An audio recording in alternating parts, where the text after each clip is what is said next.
Thank you for joining us today. We're going to spend a few minutes just talking about opportunity zones, why we think this is something that should be a consideration for clients here at CLA. I'm joined with Jack Rybicki, who leads our private capital practice here at CLA, who's also had a long history of working and leading our real estate practice within the firm. So Jack, we want to keep this brief, but maybe just from a few highlights. Help me understand, if we've got a particular client here at CLA that had realized a gain in 2019, even if they've already filed their tax returns and sent off tax payment for those realized gains, are opportunity zones and that type of an investment, is that something that they still can or should consider? Yeah, so the IRS gave us some COVID relief related to opportunity zones this year. And if your 180-day period was going to expire between April 1st and July 15th, which the majority of flow-through gains would have, then you actually have all the way through December 31st to make that investment. And so all you have to do is make that investment before year end. You can go back and amend your tax return and get all the benefits associated with an opportunity zone investment. So to be clear on this, let's say a client sold an asset, total value of the sale was $1 million, and $500,000 was gain. So their basis was $500,000. That $500,000 in realized gains, you're saying that can still be used, if that occurred in 2019, that can be used as an investment into a opportunity zone. Yep. And if they do that, they won't pay tax on that capital gain on their 2019 return, so you can amend it and get that refunded to you. You will have to pay tax on it in 2026, but you'll get a 10% step up in value, so your tax will go down by 10%, assuming no rate differential. And then the real big benefit is that any appreciation in the value of that investment at the tail end, assuming you hold it for 10 years, is non-taxable. So if that $500,000 investment turns into $2 million and you have a $1.5 million gain on that investment, no tax on that on the back end. Okay, when I start hearing people say, I don't have to pay taxes until 2026 on that gain, and this new investment I get tax-free, what am I actually investing in when I hear this opportunity zones? Help clients understand what does that capital go into? What does that look like?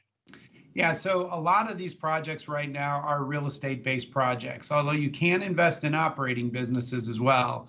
Most of what we're seeing and the stuff we have available on CLA's platform is real estate-based opportunities. So we're seeing a lot of multifamily, hospitality, commercial, mixed use. So typical real estate investments.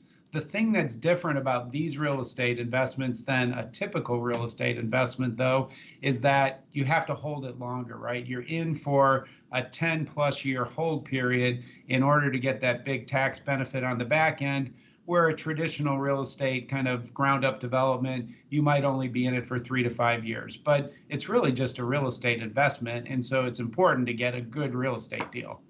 Okay, that's helpful. So this legislation that was passed and put into effect, it obviously provides the benefits that you're talking about: deferral of your gains that you've realized until 2026, the incentive to invest in some sort of defined geographic region that is classified as an opportunity zone.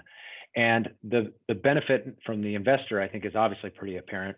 And the benefit to the community or these geographic areas that have been identified, was this the intent?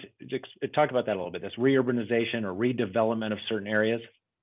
Yeah, I mean, we're seeing a lot of these go into affordable or attainable housing, right? So in a number of areas, the availability of housing right now is scarce, or the housing is very tired and it's not great for that community.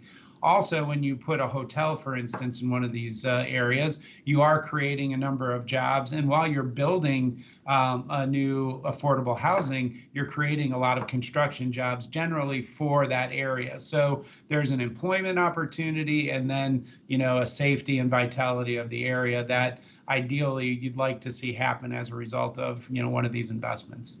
Okay, this is terrific. So final question, maybe if you just comment.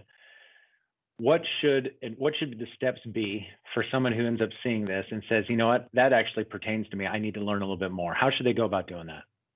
Yeah, I mean, two things that you can do. If you already have a wealth advisor relationship within CLA, contact your wealth advisor. They'll know the products that we have available and also how to get you in touch with other opportunity zone investments.